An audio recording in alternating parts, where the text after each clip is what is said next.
Hey everyone, this is Aaron with Turtle Heart Tarot, and I'm actually in charge of the Reno Meetup at Earth Energy. And I get a lot of questions on what decks to start out with or which decks to bring to the meetup. And so I wanted to address that subject here so that way you have an idea of what decks to bring. So I would recommend bringing an Oracle deck if you have an Oracle deck. I recommend having that secondary if you're going to be doing readings with them as we get into the reading portion of the tarot meetup. So you want to have something you're familiar with if you're already using an Oracle deck. You want to have something that has some kind of wording on it so that you can pick up information psychically, and the cards would be the secondary. A good deck to start out with is anything with a Waite after it. So anything with a Rider Waite, a Smith Waite, anything like that has as a beginning tarot deck is great because of the pictures that are on the cards as well as the symbology on the major arcana cards. It's a good deck to start out with and to have when you're learning the tarot, because we do go over the major arcana during the lesson part of the meetup. If you already have that and you want to venture outward, or you don't have that and you want to venture outward, a great deck to start out with a beginner deck is the Psychic Tarot by John Holland.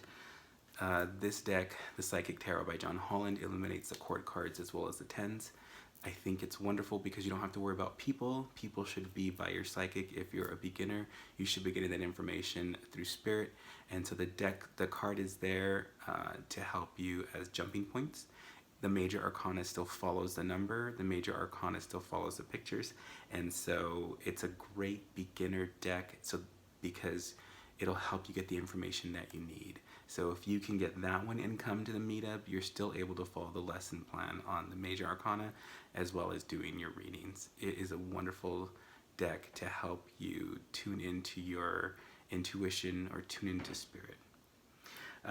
The other deck that I started out with and that I really love because of the symbology in it is the Hanson Roberts deck. It's small, it's compact, it can fit in your purse, your bag, wherever. You can always have it with you. It has the same symbology as a Rider Waite. It's more, it's a little bit more whimsical, and I think that helps you to open up and helps you to really dive into the reading. As you're learning the cards, it's a great way to learn the cards. You can start to add your keywords to them, but still get psychic information.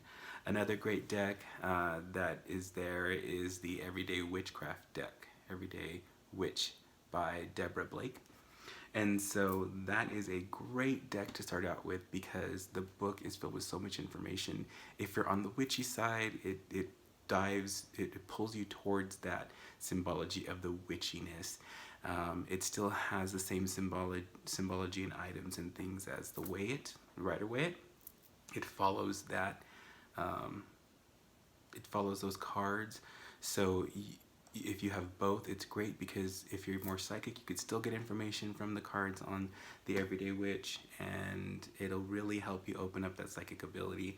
I think psychic ability and the tarot go hand in hand, and so those are great decks to start out with and to bring to the tarot meetup. Now, if you have decks that are more eccentric, they're harder to work with because maybe they don't follow the same thought process as the Rider Waite.